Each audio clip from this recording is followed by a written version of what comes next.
오늘은 알리 블라인드에 대해서 말씀을 드릴게요. 지금 이 친구는 앞에 영상에 나왔던 구리 아저씨고요. 그날 같은 영상입니다. 알리 블라인드가 잘 안 된다고 하길래 한번 갤러리 한 거였는데, 지금 보시면 알리 블라인드를 하고 있죠.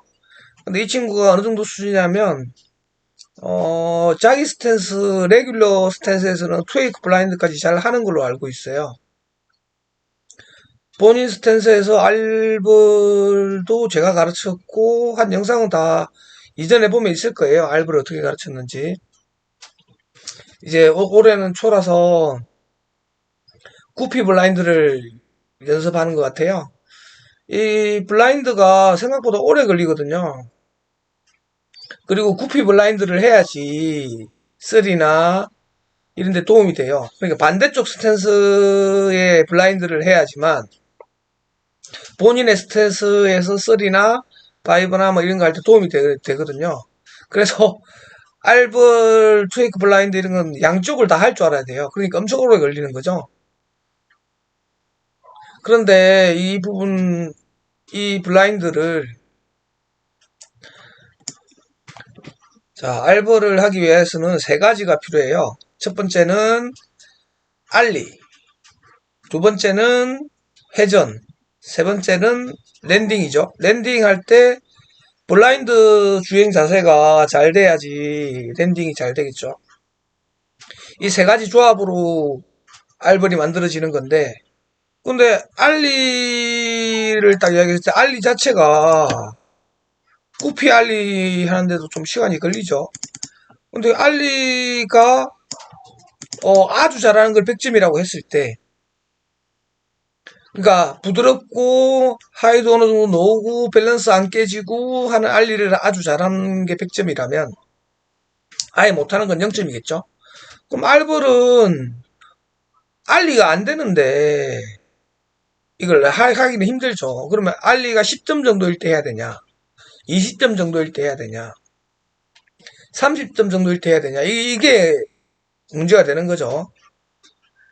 그리고 두 번째 회전은 이제 알벌을 시도해야지만 가능한 거기 때문에 패스하겠습니다. 그리고 세 번째 블라인드 주행이 돼야 돼요. 블라인드 주행이 물론 안 돼도 돼요. 안 되면 그냥 팬들 패스해갖고 하면 되니까. 근데 문제는 블라인드 주행을 잘 해야지 랜딩할 확률이 높아지고 계속해서 좋아질 수 있는 거죠. 알브를 할 확률이 높아지는 거예요. 블라인드 주행도 어렵죠. 어려운데 이걸 블라인드 상태에서 왔다 갔다 하는 걸 100점이라고 하면 블라인드 주행이 어느 정도 되는 걸 0점에서부터 100점까지 있는데 이 10점에서 해야 되냐 20점에서 해야 되냐 이것도 문제가 되는 거죠. 어느 시점에서 시작하는 게 알버를 블라인드 주행이 됐을 때 이게 좋은 거냐, 그리고 하면서 또 만들어 갈 수 있는 거니까요. 근데 이게 언제 하느냐는 지금 영상에 보면 이 친구 같은 경우에는 제 기준에서 보셔서 알겠지만 알리는 제가 시작하는 시점보다 좀 더 잘하는 것 같아요. 이거보다 좀 더 못해도 알버를 시도하거든요. 제 같은 경우는. 그 두 번째 회전은 지금 회전이 좋지가 않아요. 그건 나중에 마지막에 설명드릴게요. 그리고 마지막 블라인드 주행을 보니까 핸들이 손에 안 붙는 거 보니까 이게 블라인드 주행을 거의 안 되는 상태인 것 같아요. 그래서 블라인드 주행을 좀 더 하고 회전을 했을 때 마지막에 그 포지션이 딱 등에 붙어가지고 이런 포지션이 나오는 게 좋아요. 그러니까 등에 붙어가지고 블라인드 주행이 몸에 익숙해져야지만 랜딩 회전을 하고도 랜딩할 때 그 상태가 될 확률이 많아요. 근데 지금 보시면 돌다가 멈춰버리죠. 돌다가 멈춰버린다는 건 뭐냐면 이게 이 자세가 익숙하지 않기 때문에 거기까지 못 가는 거예요. 그렇기 때문에 블라인드 주행은 좀 더 부족한 편인 것 같아요. 그래서 저라면 지금 블라인드 상태가 좀 부족하기 때문에 블라인드 연습을 좀 더 시키면서 알브를 같이 시도할 것 같습니다. 그래서 현재 상태에서 해도 되지만 계속 블라인드를 해가지고 포지션을 잡기보다는 시작 전에 블라인드 주행을 좀 더 연습을 해서 안정적인 포지션을 만들고, 그렇다고 뭐 너무 많이 하면 언제 게 못하죠. 블라인드 주행을 100% 해가지고 알브를 시도하겠다. 확률은 높아지지만 재미도 없고 너무 오래 걸리죠. 그러니까 같이 병행을 하면 되는 거죠. 그래서 블라인드 주행 한 1, 2분 정도 하고 이제 알브를 시도할 것 같아요. 현재 상태라면 제 기준에서는. 그러고 나서 점점 알리도 좋아지고 연습을 꾸준히 하잖아요.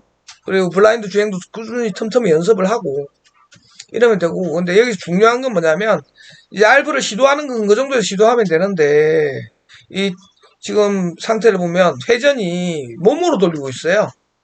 몸으로 돌리고 있어가지고 이게 텐션을 이용해서 몸이 감겨 들어가면서 부드럽게 이 회전이 만들어져야 되는데, 몸으로 계속 돌리다 보면 언젠간 되겠죠. 언젠간 되는데 이게 밸런스도 많이 깨지고 상당히 오래 걸려요. 잡지를 못하더라도 우선에 회전을 하는 그 방법이 텐션을 가지고 부드럽게 돌아가는 이걸 먼저 알아야 해요. 텐션을 먼저 이용하는 법을 먼저 알아야 돼요. 못 잡아도 돼요. 뭐 하다가 보면 회전이 블라인드 주행을 하면서 텐션을 가지고 블라인드 주행을 하면 축이 안 깨지고 부드럽게 회전이 되기 때문에 나중에 잡을 확률이 점점 많아지는 거죠. 그래서 첫 번째는 제 기준에서는 회전을 텐션으로 부드럽게 하는 걸 먼저 해야 돼요. 그래서 텐션으로 돌리는 걸 먼저 배우는 게 가장 좋습니다. 그래서 저 같은 경우에는 이게 두 손으로 하면 텐션감을 느끼기가 힘들어요. 그래서 그냥 하실 때 한 손으로 나가서 못 돌릴 것 같거든요. 해보면 한 손으로 돌리면 못 돌릴 것 같아요. 근데 한 손으로 나가서 그냥 돌리라 그래요. 그냥 돌리라고. 왜냐면 이게 사람의 몸이 그냥 알아서 합니다. 이게 처음에 안 될 것 같지만 몸이 안 될 것 같아요. 해보면 안 될 것 같아. 하지만 그냥 해보라 그래요. 그냥 해보라 그러면 내 몸이 알아서 텐션을 가지고 감기 시작하거든요. 이걸 몇 번 꾸준히 하다 보면 점점 좋아지고, 텐션을 이용해서 내 몸이 감겨 들어간다는 걸 느끼게 됩니다. 한두 번 하면 느끼게 돼요. 그래서 제가 이 친구한테도 한 번 빠졌을 때 한 손을 놓고 한 손으로 그냥 나가서 해보라고 그랬어요. 근데 이 부분은 제가 예전에 가르칠 때 다 해준 부분이에요. 근데 정확하게 배울 때는 그냥 시키는 대로 하니까 잘 모르죠. 그래서 그렇게 해갖고 이제 잡지는 못했지만 이제 블라인드 텐션을 이용한 회전을 배우게 되는 거죠. 그래, 한두 번 하더니 바로 느낌을 알더라고요. 이게 텐션을 이용해서 돌리는 거구나. 이렇게 텐션을 이용해서 돌리다가 빠져도 돼요. 빠지다가 보면 한두 번 빠지고 하다 보면 이제 한 번씩 잡게 되거든요.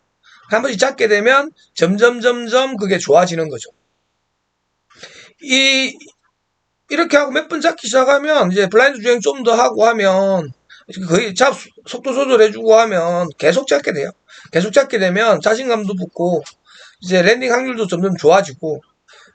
그래서 첫 번째 회전을 기본적인 건 알리와 블라인드 주행을 어느 정도 만들어 놓고, 너무 완벽하게 만들어 놓으면 좋겠지만 너무 지겨우니까 적당히 만들어 놓고 회전을 몸으로 하는 회전이 아니라 텐션을 이용한 안정적인 회전을 먼저 만드는 걸 먼저 배우는 게 좋아요. 그걸 먼저 계속 하다가 보면 랜딩률은 점점 좋아지거든요.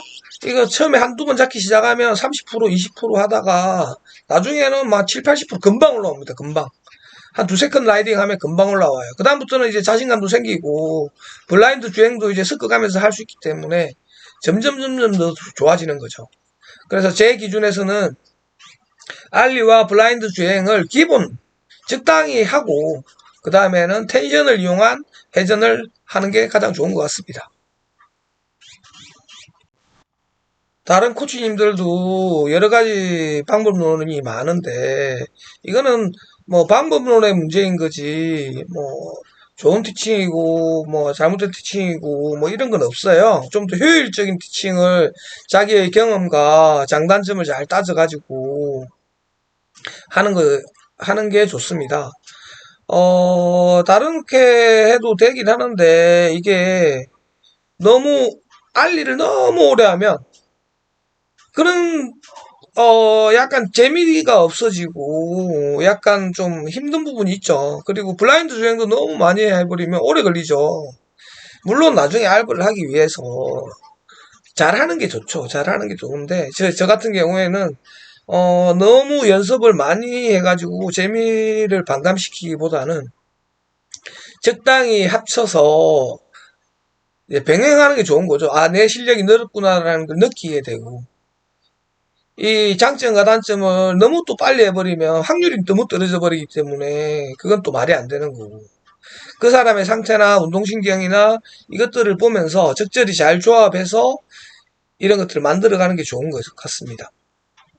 그래서 뭐 시기와 순서의 문제인 거지 이게 뭐 이게 좋다 안 좋다라고 이렇게 막 하기가 힘들어요. 효율의 문제라서. 그리고 뭐 돌리는 회전에 뭐 여러 가지 많은 이미지를 줘요. 뭐 이런 이미지로 해라, 저런 이미지로 해라, 뭐 이런 거 많죠. 이런 느낌으로 어깨를 돌려라, 뭐 랜딩할 때 뒤를 봐라, 시선을 어디를 봐라, 정말 많아요. 많은데 이런 것들은 코치님들이 경험해 보면서 성공하고 효과가 좋았던 그런 자기만의 경험이 있는 거예요. 그런 경험을 살려서 이야기해 주는 거니까 그런 부분들 잘 캐치해서 하는 것도 좋죠. 하지만 이제 사람 코치님이나 사람들마다 자기가 받았던 포인트 필이 있거든요. 근데 그 필이 자기한테 맞는 것이 있는 거잖아요. 그렇죠? 모든 사람한테 맞는 게 아닐 수도 있는 거잖아요. 그러니까 그런 부분들이 이게 그렇게 했을 때 장점과 단점을 잘 파악해서 하는 게 좋다는 거죠. 저도 이것저것 많이 해봤는데 그렇게 하니까 또 단점도 생기더라고요. 그래서 제가 장점과 단점을 해보면서 느끼면서 가장 중요한 하나, 제일 지금 현재 상태에서 가장 먼저 해결해야 될 하나, 그 하나를 연습을 하면서 이제 나머지를 이제 병행해 가는 게 좋은 방법인 것 같습니다.